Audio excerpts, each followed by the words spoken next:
yo creo que podemos empezar por el tema del sexo, que es algo que le gusta a todo el mundo, a priori.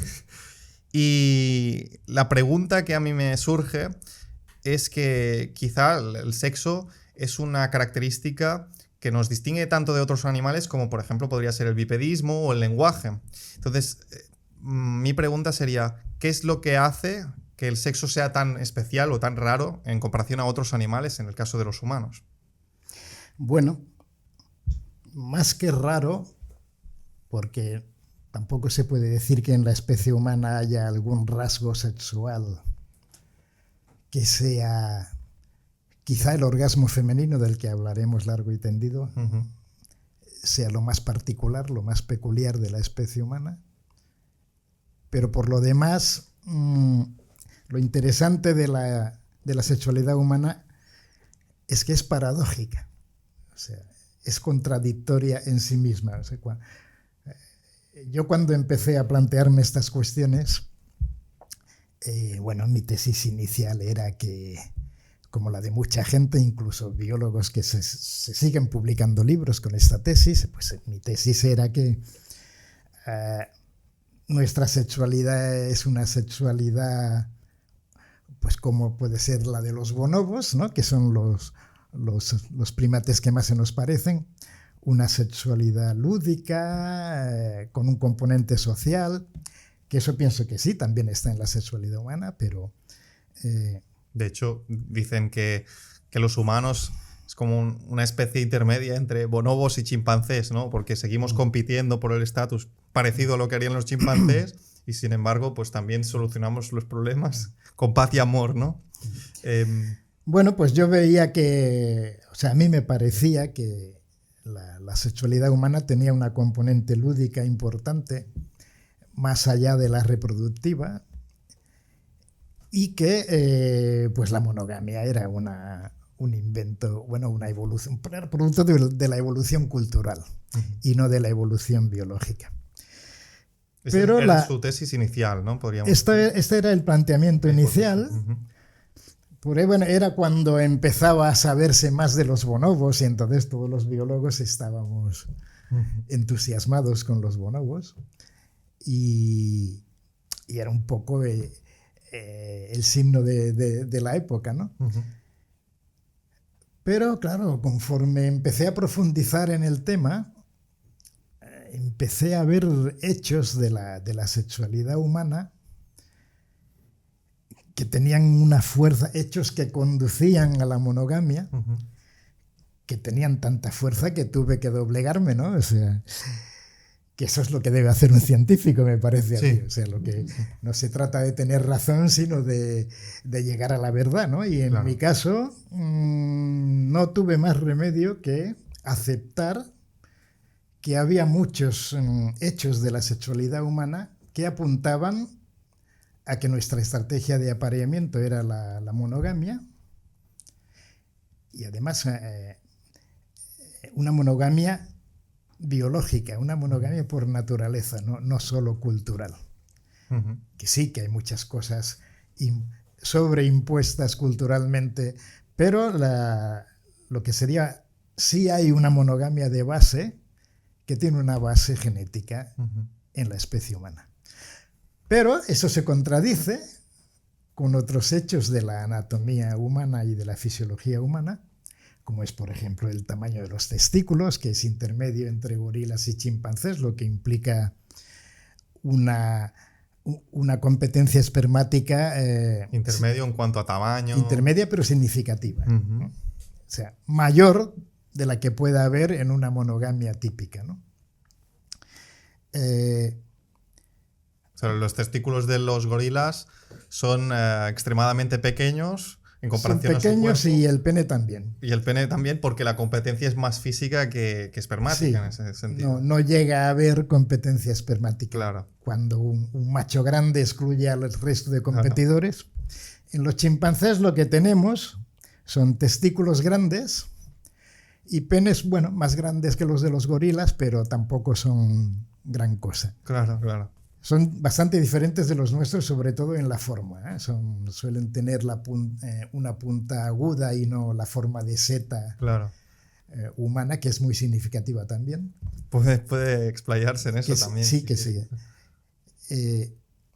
Entonces tenemos esta situación que parece intermedia, pero yo creo que no lo es tanto, porque el tema del tamaño del pene humano es fundamental. Pero se piensa poco en la forma. Uh-huh. Y la forma es altamente no trivial, por así decirlo. ¿Qué podría contarnos de la forma? Es una forma de émbolo, que además ya se ha estudiado en la dinámica del acto sexual, ejerce un vacío y un efecto de succión, como si fuera una bomba de vacío. Claro. ¿Qué hace esa bomba de vacío? Pues desalojar cualquier líquido previo que haya allí. Uh-huh. En concreto, desalojar espermas rivales. Entonces, un pene de esta forma parece adaptado a un sistema que los expertos en aves llaman la ventaja del último.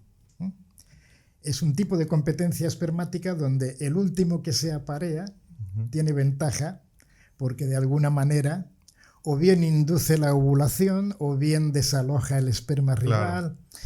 Aquí parece que estamos en algo así. Uh-huh. Es decir, habría habido un momento de nuestra socialización o en las relaciones sexuales en las que la estrategia no habría sido únicamente y exclusiva de la monogamia entendida culturalmente como exclusividad sexual y tal, sino que lo que habría pasado es que habría habido una especie de intercambio, ¿no? Que creo que en el libro lo menciona, el tema de hacer una festividad, algo lúdico, ¿no? Del sexo. Bueno, está claro que esta competencia espermática ha llegado hasta tiempos muy recientes, porque nuestra anatomía sigue siendo así. Claro. O sea, no se ha reducido ni el pene ni los testículos, como sería el caso si nuestra monogamia fuese perfecta, por así decirlo, con una competencia espermática ínfima, ¿no? Uh-huh. No, seguimos estando equipados para este tipo de competencia espermática. Uh-huh. ¿Cuál es el contexto de esta competencia espermática? Y aquí viene lo que es especial de la monogamia humana. Somos la única monogamia que se da en una especie que convive en grupos sociales cooperativos. Uh-huh. O sea, ninguna otra especie monógama comparte territorio y coopera con otras parejas de su misma especie. Uh-huh. Claro, en realidad se suele dar en otras circunstancias, ¿no? Monogamia es que está la pareja solas, por ejemplo. Como en el caso mucho, mira, con mucho lo que vemos es en estas aves que anidan todas en comunidad, pero ahí no hay cooperación. Anidan todas juntas porque, bueno, si conseguimos ponernos en medio, los que estáis en la periferia lo tenéis peor. Claro. O sea, es la manada egoísta que decía... ¿cómo se llama ahora? Ahora no me acuerdo. Ahora no sé yo. Bueno, la idea de la manada egoísta. O sea, es una manada que en realidad es una reunión de individuos de la misma especie, pero que no es cooperativa, es egoísta, porque de lo que se trata es no de correr más que el depredador, sino de correr más que los otros y que pilla a otros, ¿no? Claro, los genes de algún modo pasarían a la descendencia porque al final les beneficia más estar en ese grupo que ir a... Hamilton, pero... Hamilton, vale. Ahora no sabía que... El autor era... Vale. Que estar en ese grupo, ¿no? Al final... Bueno, pues la parte lúdica del sexo que podría quedar clara con esa hipótesis del pene, ¿no? O además hay otra parte, ¿no? Porque al final el sexo ha estado separado completamente de la reproducción a día de hoy. Cualquiera podría decir que ya no necesitas pensar en tener hijos para tener pareja, ni siquiera pues puedes tener sexo y no dejar embarazada a la pareja, ¿no? Yo diría que ha habido dos periodos de la evolución humana en el que el sexo ha estado desconectado de la reproducción. Uno es antes de la toma de conciencia de la paternidad, o sea, antes de que supiéramos que la actividad sexual sirve para engendrar descendencia. Esta constatación no es tan obvia en nuestra especie, porque en nuestra especie, y esa es otra de las peculiaridades, no hay signos claros de ovulación por parte de las hembras. O sea, la famosa ovulación oculta que se dice. Que yo no diría que es oculta, porque en realidad lo que ha pasado en la hembra humana es que los signos de ovulación se han ampliado a todo el ciclo menstrual.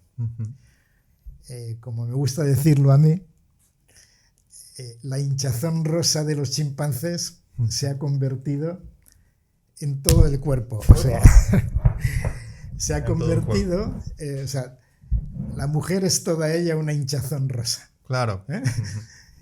Y la prueba es que a nosotros los varones los desnudos femeninos nos atraen, incluso podemos decir que nos excitan. ¿Por qué? Pues porque siguen siendo reclamos sexuales indicadores de ovulación. Lo que pasa es que ya no son indicadores de ovulación. Son indicadores, sí, del estado reproductivo de la mujer de turno, pero indicadores que ya no se han hecho dependientes del ciclo menstrual, sino del ciclo vital. Hay un periodo de la vida femenina en el que el atractivo sexual es máximo. Y otro periodo, y aquí vamos a entrar en otra de las peculiaridades, en el que nosotros tenemos una peculiaridad, que es que a los machos humanos nos atraen sexualmente las mamas femeninas. Esto que muchas veces, bueno, lo damos por sentado. Damos muchas cosas por sentadas, ¿eh? Sí. En la sexualidad humana damos general, por sentado que somos igual que cualquier otro mono y la verdad es que hay muchas diferencias. O al revés, porque durante mucho tiempo se ha pensado que el ser humano era prácticamente un semidios que estaba muy separado del resto de animales. Y a día de hoy hay mucha gente. Pero en el tema sexual siempre... Claro. En el tema sexual no, claro. Siempre se ha asociado a nuestra parte animal y tal. Y en cambio es la parte emotiva, el vínculo amoroso y tal. Esto sí que se ha desligado de la biología, cuando tampoco es así. No, o sea, no, totalmente. El amor, como digo yo, el amor es un instinto reproductor también. Está al mismo nivel que el atractivo puramente sexual. La función de las dos cosas es la misma, es engendrar y sacar adelante la descendencia. Entonces, a lo que iba, el tema de las mamas fue uno de los que me convenció que la monogamia humana tiene una base biológica, porque la gracia del atractivo sexual de las mamas es su caducidad. O sea, enseguida las mamas pierden la turgencia. Claro. Y más aún en las sociedades tradicionales, donde las mujeres empiezan a tener hijos pronto, dan de mamar siempre. En nuestras sociedades las mujeres empiezan a tener hijos muy tarde. Cuando los tienen apenas dan de mamar, enseguida se pasan al biberón porque se sabe que la lactancia, digamos que aja, ¿no? las mamas. Bueno, y esto es porque es así. Si a nosotros, a la parte masculina, nos gustan tanto ese tipo de mamas, porque su atractivo enseguida decae. Esto solo tiene un sentido, que son un indicador de que la portadora de unas mamas turgentes y bien bonitas y bien atractivas, que se aguantan por sí solas, sería el concepto, es una mujer que tiene toda una vida reproductiva por delante. Sería juventud y belleza, ¿no? Podríamos decir. Bueno, la belleza va muy Nuestros criterios de belleza están ligados a la juventud. Claro. Y eso solo tiene sentido en una monogamia y en una monogamia a largo plazo. No en una monogamia estacional como la de muchas aves, que las parejas se vuelven a formar, digamos, cada temporada de cría. No. O sea, si tú te vas a emparejar en principio para toda la vida, tienes que desarrollar criterios de atracción o de elección de pareja que estén ligados a la vida reproductiva potencial.